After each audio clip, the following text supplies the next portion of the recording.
네, 말씀 요한복음 4장 말씀입니다. 요한복음 4장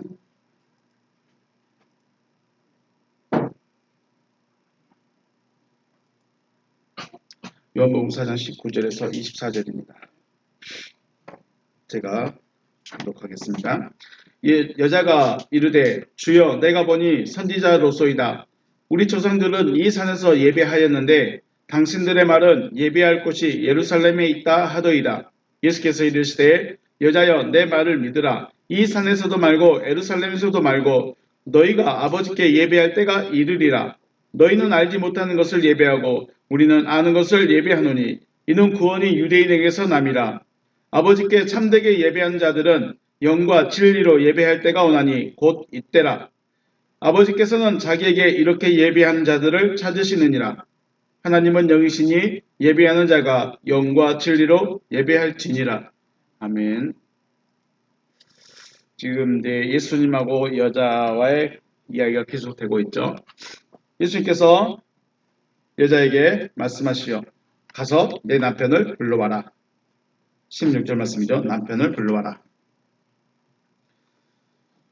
남편을 불러오라. 우리 성경만 보면 뭐라고 느껴집니까? 너는 가서 남편과 함께, 그죠? 남편과 함께 다시 나에게 와라. 다시 나에게 와라. 라고 이해할 수 있어요. 우리말 성경은. 안 그렇습니까? 저만 그럽니까? 가서 남편을 불러와라. 그 말은 너는 가서 네 남편하고 같이 와. 같이 나에게 다시 와. 이렇게 이해할 수 있지만 원어 원문에서는 뭐라고 했습니까? 남편을 정리하고 너는 나에게 와라. 이렇게 말합니다. 왜 남편을 정리하고 오라고 했을까요? 남편을 정리해라. 그 말은 우리 지금의 말로 이해한다면 이혼하고 와라 이 말인 거죠. 더 쉽게 말하면 예수님께서 여자를 향해서 너 나 이혼하고 나한테 와. 이런 의미가 돼버린 거예요. 그래서 예수의 이 말씀의 의미 혹은 성경적 의미는 이 성경만 여기만 봐서는 보고 이해하면 안 된다는 거죠. 어디를 같이 봐야 됩니까? 로마서 7장을 같이 봐야 됩니다. 로마서 7장 2절과 3절입니다. 남편이 있는 여인이 그 남편 생전에는 법으로 그에게 매인바 되나 만일 그 남편이 죽으면 남편의 법에서 벗어나느니라. 그러므로 만일 남편 생전에 다른 남자에게 가면 음녀라. 그러나 만일 남편이 죽으면 그 법에서 자유롭게 되나니 다른 남자에게 갈지라도 음녀가 되지 아니하느니라. 아멘. 자, 예수님께서 너 남편 정리하고 남편하고 이혼하고 나에게 와. 이 말을 단순히 이혼하고 와라. 여자만 와라. 이렇게 이해해버리면 많이 불편하다는 겁니다. 무슨 의미예요? 남편이 누구인지, 남편이 무슨 의미인지, 왜 남편을 정리하고 오라고 했는지 그 의미를 알아야지. 문장만 듣고 그것도 우리 성경 문장만 보고 교회 다니려면 예수님 진짜 믿으려면 남편을 버려야 되는 거구나. 아내라고 버려야 되는구나. 자식들도 버려야 되는구나. 부모도 버려야 되는구나. 라고 이해를 해버린다는 거죠. 자, 남편을 버리라는 의미가 무엇이냐? 남편은 여인을 묶고 있는 법입니다.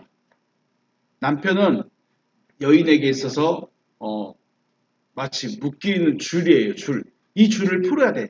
근데 이 줄을 풀 수 있는 방법은 남편이 죽는 거 외에는 방법이 없다는 겁니다. 그러면 이 여자는 남편 누구예요?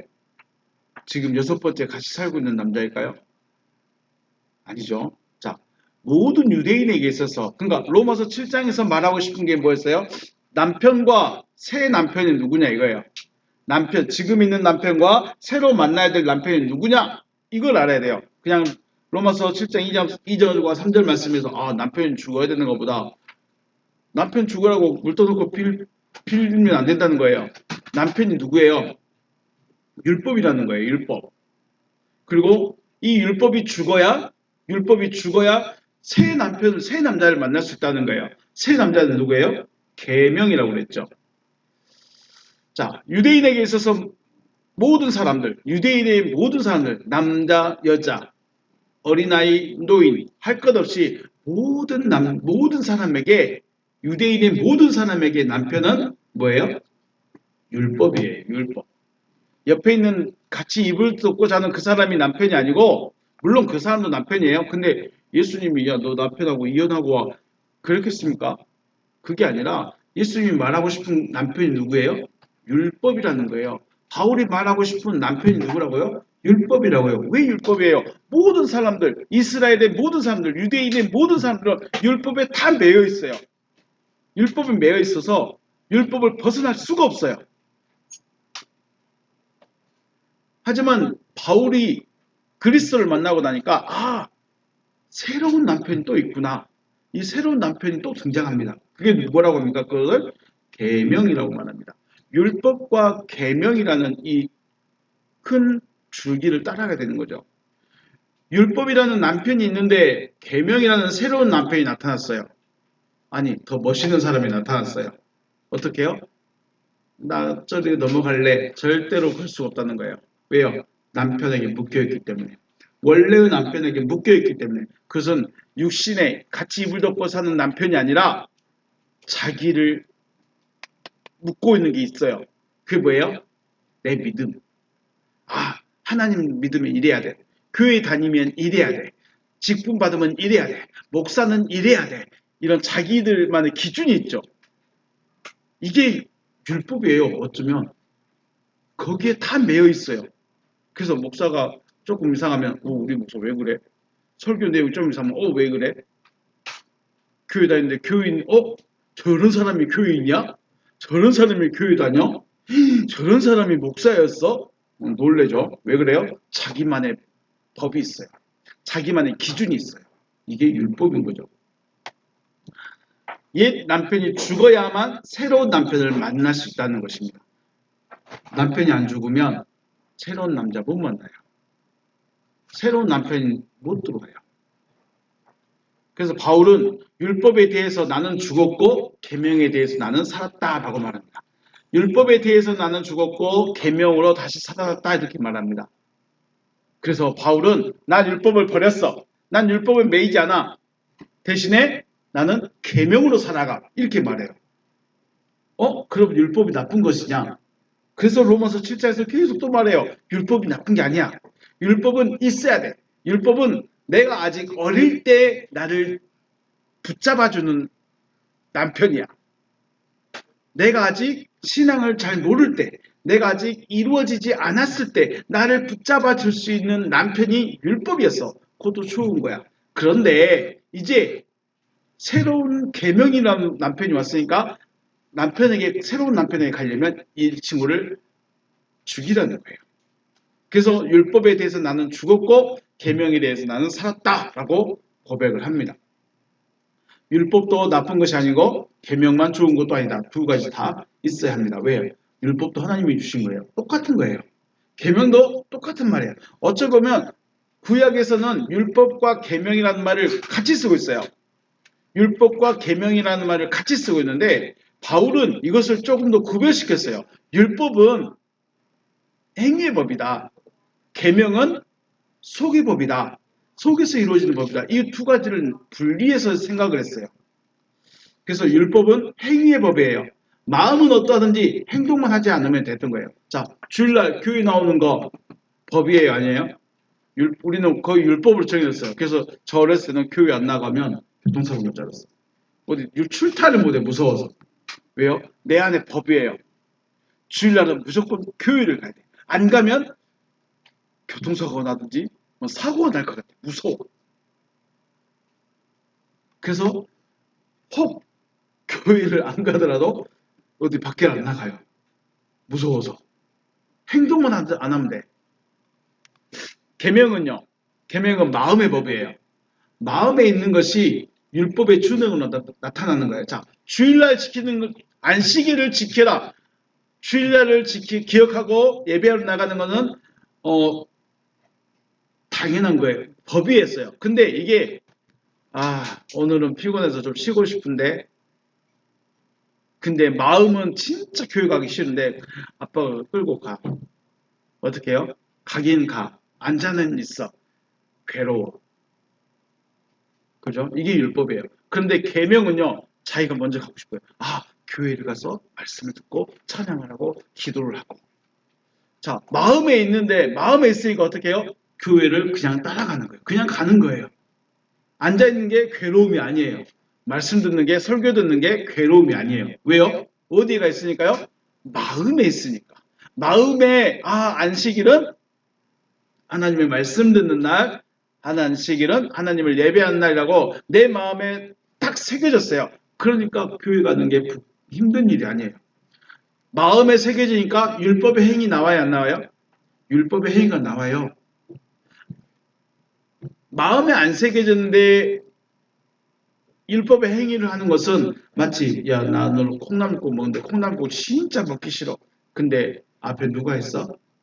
콩나물국을 누가 끓였어요? 아빠가. 그걸 먹어야 돼, 안 먹어야 돼? 먹어야 돼. 진짜 먹기 싫은데 먹어야 돼. 왜요? 안 먹으면 아빠가 소리 질러. 싫어. 그런데 마음의 계명은요. 나 아빠가 해준 건 뭐든지 좋아 하면서 마음에 이미 즐거움이 있는 거예요. 그러니까 그게 콩나물이 아니라 콩나물 무침이더라도 먹어. 왜요? 아빠가 해준 건 좋은 거야. 아빠가 해준 건 맛있어. 난 아빠가 해준 게 좋아. 이게 마음에 새겨져 있으면 콩나물이 아니라 콩나물 무침도 좋아한다는 거죠. 이해가 되시죠? 이게 율법과 계명의 차이예요. 어차피 똑같이 콩나물을 먹긴 먹어. 어차피 교회 오는 거 똑같아. 근데 즐거움을 앉아있을 것이냐, 괴로움을 앉아있을 것이냐. 이거 차이예요. 헌금을 하는데 아쉬움, 아까움으로 될 것이냐, 기꺼이냐. 봉사를 하는데 나도 바쁜데 오늘 시간 없는데 이런 마음 할 것이냐, 기꺼이 할 것이냐. 이게 마음에 있는 거예요. 마음에. 마태복음 15장 5절부터 보시면 너희는 이르되 누구든지 아버지에게나 어머니에게 말하기를 내가 드려 유익하게 할 것이 하나님께 드림이 되었다고 하기만 하면 그 부모를 공경할 것이 없다 하여 너희의 전통으로 하나님의 말씀을 패한도다 라고 말씀하고 있죠. 이게 외식이에요. 이게 무슨 말이냐면 자, 우리 그 십계명에 부모를 공경하라는 명령이 있습니까 없습니까? 있어요. 그죠? 부모를 공경해야 돼요. 그 공경의 방법이 뭐예요? 뭐 여러 가지 있을 수 있겠죠. 예를 들어 부모님께 용돈을 드려야 돼. 그런데 용돈 드리는데 자녀들이 좀 인색해. 용돈을 드려야 되는데 너무 인색해.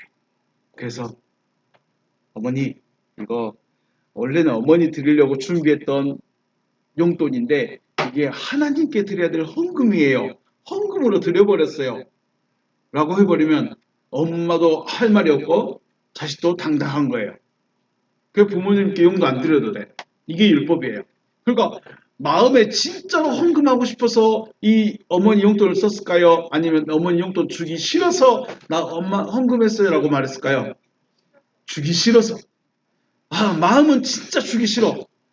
우리 엄마지만 용돈 주기 싫어. 그래서 나 이거 헌금할 거예요. 나 이거 교회에다 드릴 거예요. 이래버리면 안 드려도 된다는 거예요.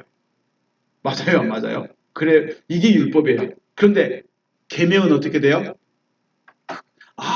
부모를 공경하라 했으니 내가 밥을 한 끼를 굶더라도 내 용돈, 부모님, 어머니 용돈도 드리고 헌금도 해야 되겠다. 이게 계명이에요. 이게 진짜예요. 외식은 뭐예요? 마음은 아닌데 겉으로만 해. 근데 유대인들은 돈 들어가는 일은 하나님께 드렸습니다 하면서 부모도 안 해. 이웃도 안 해버려. 희한한 사람들이에요. 그러니까 그 법을 하나님의 법을 자기 입맛대로 맞춰서 해석해버린 거예요. 이것을 요즘 그렇게 말하대요. 법 왜곡. 법을 법인데 그걸 자기 법, 자기가 원하는 대로 해석해버리는 거예요. 법 왜곡. 계명은 부모님을 공경해야 하는 마음 때문에 헌금은 헌금대로 드리고 용돈대로 드리는 거예요. 힘들어질까요? 안 힘들어질까요? 힘들어지겠죠. 더 힘들겠죠. 근데 이렇게 해요. 왜요? 계명이니까. 이 부모를 공경해야 된다는 마음이 이 명령이 내 안에 가치관으로 박혀버렸어요. 내 마음에 당연한 거야. 부모를 공경하는 건 당연한 거야. 내가 좀 못 먹더라도 내가 조금 더 불편하더라도 내가 좀 더 못 쓰더라도 헌금은 헌금대로 하고 부모 공경은 공경대로 하고 당연하게 여깁니다. 이게 계명이에요. 이건 예를 든 겁니다. 그래서 남편은 그리스도라는 법이 오기 전에 나의 믿음, 또 나의 신앙관, 나의 철학들입니다. 그래서 내 기준이에요. 법 왜곡이에요. 내 기준이에요. 내가 이렇게 하면 하나님 잘 섬길 거야. 내가 찬양할 때 목소리 크면 하나님이 기뻐하실 거야. 내가 기도 소리 크면 하늘에서 하나님이 들으실 거야. 누구 기준, 누구 생각이에요? 자기 생각이에요. 그렇습니다. 이게 뭐예요? 남편이에요, 남편. 그리스도의 법은요, 그렇게 하라는 법이 없어요. 그래서 남편을 버리고 와라. 이 말은 나의 믿음, 나의 생각, 네 생각 버리고 와라. 네가 의지하는 거 버리고 와라. 네가 믿고 있는 거 버리고 와라. 지금 여자는 예수님을 만나기 전까지 혹 여자가 30세라고 해요. 생각을 해요. 상상을 해요. 30세의 젊은 여자예요. 그러면 예수님 만나기 전에 여러 가지 가르침을 많이 받았겠죠. 교육을 많이 받았을 거예요. 그것을 다 버리고 오라는 거예요. 주일학교도 다녔고 무슨 성경 공부도 끝냈고 어떤 성경 공부도 끝냈고 그것들 다 버리고 나에게 오라는 거예요. 왜요? 나에게 와야 내 말을 들을 수 있기 때문에. 예수님께 와야 예수님의 말씀을 들을 수 있기 때문에요. 그 전에는요. 누가 가르쳤어요? 제사장들이, 뭐 서기관들이, 아니면 장로들이 그 가르침들 다 버리고 오라는 거예요. 여러분은 그렇게 할 수 있을까요? 그러니까 그리스도라는 법, 그리스도를 만나기 전에 내 믿음을 버릴 수 있겠느냐? 못 버려요. 찬양은 내 잔을 채우소서 하는데 안 버려져. 안 버려. 안 버리니까 새로운 게 못 들어와요. 여자는 자신의 생각 또 생활의 모습을 꿰뚫어서 말하는 예수를 물어보셔서 어떻게 말씀입니까? 선지자입니다 라고 하죠. 여자가 이르되 주여 내가 보니 당신은 선지자로소이다. 선지자이군요. 선지자군요. 그리고 묻습니다. 어디서 예배를 해야 됩니까?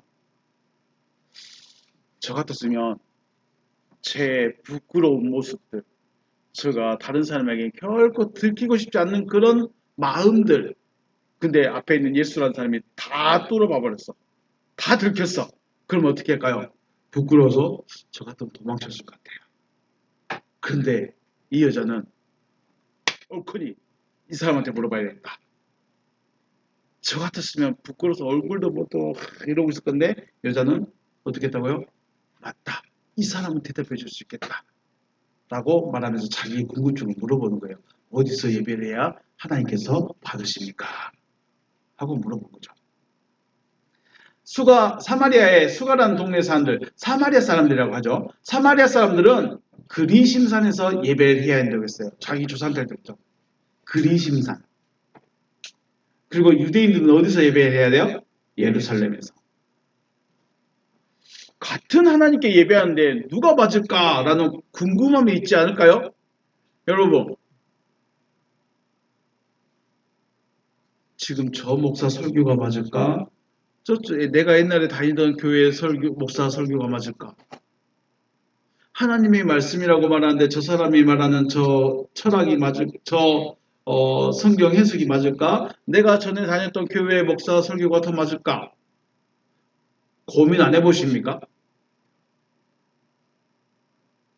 이 목사 설교 들어보고 저 목사 설교 들어보고 이 목사 말 잘하네? 근데 이게 맞을까?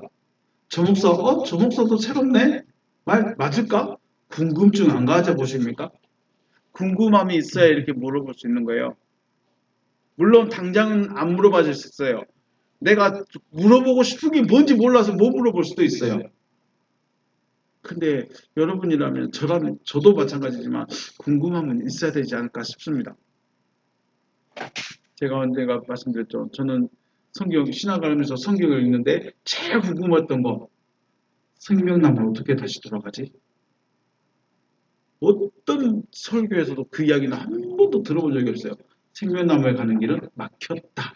못 들어간다. 들어가면 죽는다. 그러면 생명을 어떻게 얻어요? 저는 그게 너무 궁금했어요. 근데 어디 가서도 그 누구도 말해주지 않더라고요. 근데 어느 성경을 혼자 죽어라 공부하고 있는데 이렇게 가는구나 딱 순간에 떠올라 버렸어요.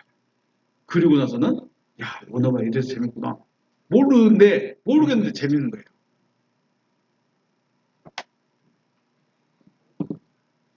자, 어쩌면 이 여인도 자신들의 조상이죠. 자신들의 조상 혹은 주위의 사람들이 우리는 그리심산에 가서 예배를 해야 돼 라고 했을 때 당연히 그러겠지라는 생각을 할 수밖에 없어요. 자, 죄송한 말씀인데 이 지역에 순천 지역, 요수, 광양 이 지역은요. 당연히 교회는 당연히 무슨 교단? 장로교단입니다. 당연히 교회단은 장로교밖에 없어. 순복음 그 뭐예요? 옛날에 이단 아니었어요? 이러고 해요. 그러니까 순복음은 거의 안 찾아가요. 어디만 가요? 장로교. 장로교 찾아가요. 왜요?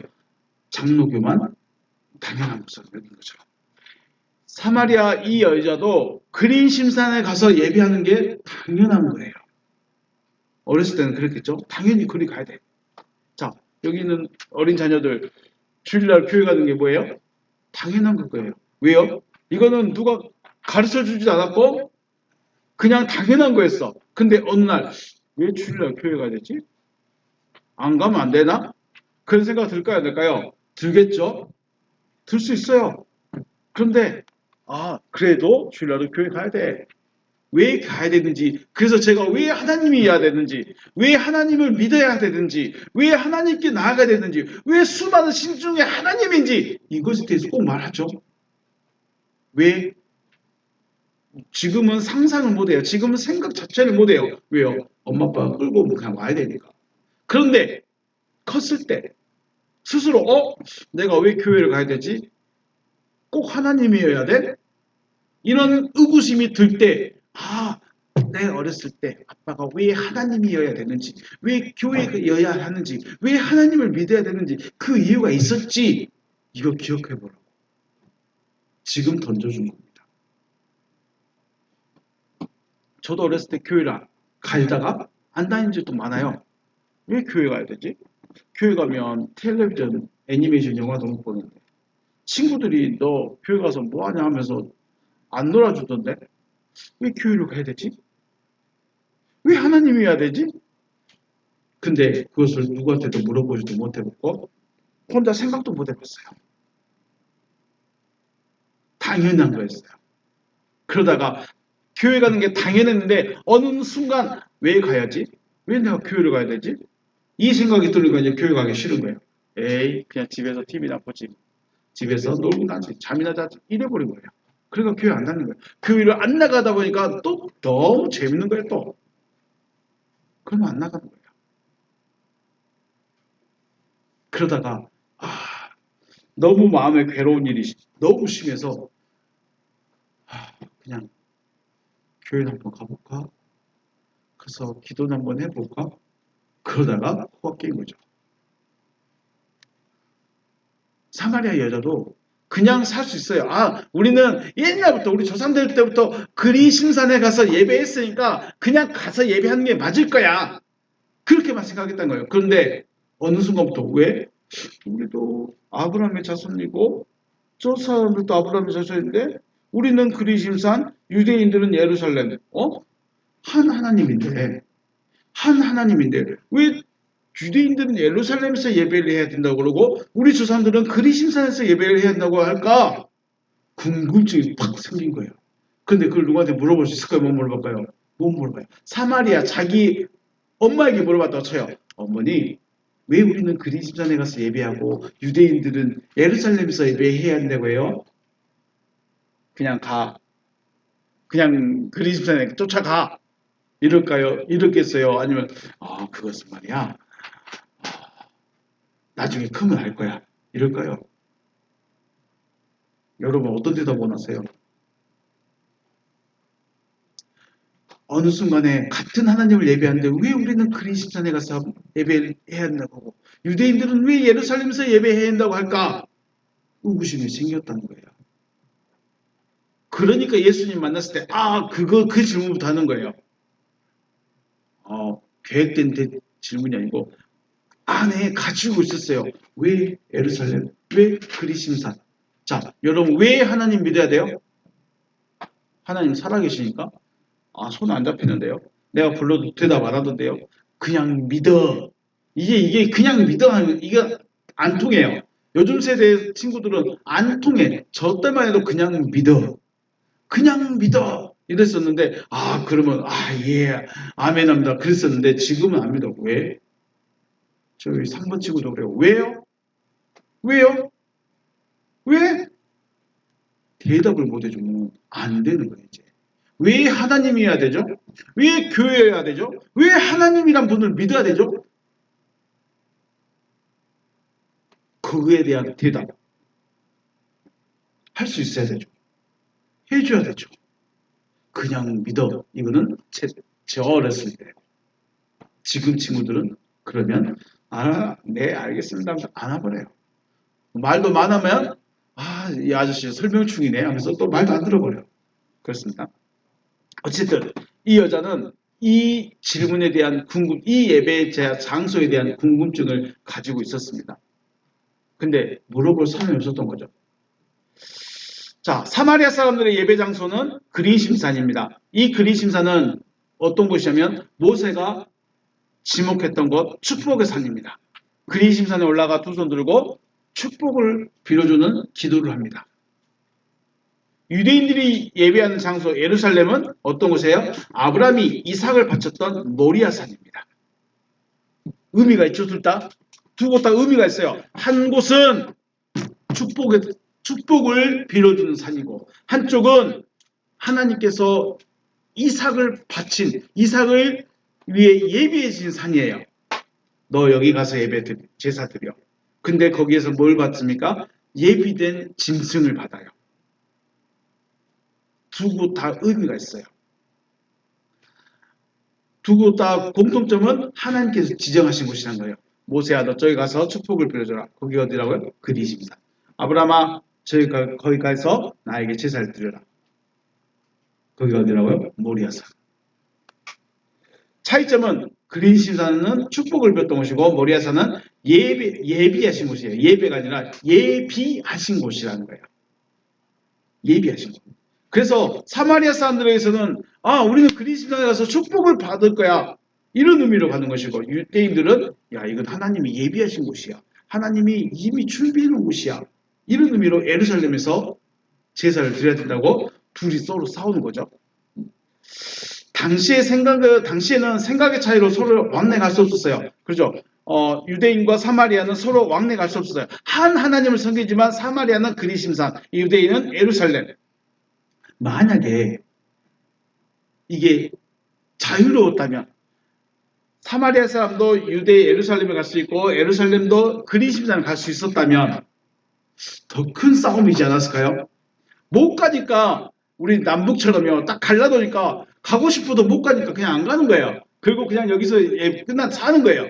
그런데 만약에 저 384님 무너졌다. 그럼 어떻게 될까요? 더 혼란스럽지 않을까요? 나는 북으로 갈래, 나는 남으로 갈래 하면서 북쪽에서 내려와서 남쪽에서 아 여기가 더 좋네, 아니네 여기가 더 안 좋네 서로 이제 비방하다가 더 큰 싸움 날 수도 있어요. 네, 그런 생각을 해봅니다. 마치 어느 교회가 맞다. 아, 어느 교회 설교가 맞더라. 아니면 어느 목사가 맞더라. 하고 이제 성도들끼리 싸우는 것 같죠. 아, 이 목사 설교 듣더니 이런 뭐 이야기 하더라고. 이게 맞을까 틀릴까? 논의를 하는 것이 아니라 싸워버리는 거예요. 장로교, 성결교, 감리교. 어디가 맞을까요? 어디가 잘하는 걸까요? 마치 이거 갖고 싸우는 것 같거든요. 성도님들은 잘 몰라요. 그런데 저 정치하시는 분들 가보면 싸워요. 우리가 맞아. 우리 교리가 맞아. 우리 교단이 맞아 하면서 싸우고 있는 거예요. 이게 마치 그리심산에서 예배해야 되냐 예루살렘에서 예배해야 되냐 이것 가지고 싸우는 건 똑같은 거예요. 그래서 예수님이 말하죠. 뭐라고 해요? 이 산에서도 말고 예루살렘에서도 말고 아버지께 예배할 때가 이르리라 라고 말씀합니다. 자, 우리는 하나님께 예배하러 모인 사람들입니다. 하나님의 말씀을 듣기 위해서 왔습니다. 말씀을 들으려면 누구한테 가야 돼요? 말씀이 있는 자에게 가는 거예요. 말씀이 있는 자에게 가려면 그냥 가면 안 됩니다. 어떻게 하고 가야 돼요? 잔을 비우고 가야 돼요. 남편을 버리고 가야 돼요. 남편을 정리하고 새로운 가르침, 새로운 말씀을 받을 준비를 하고 가는 거예요. 그리고 여기도 아니고 저기도 아니에요. 이것도 마찬가지죠. 지금 같은 맥락에서 봤을 때 유대인들에게 있어 남편은 예루살렘 성전이고 사마리아 사람들에게 있어 남편은 그리심산이에요. 버리라는 거예요.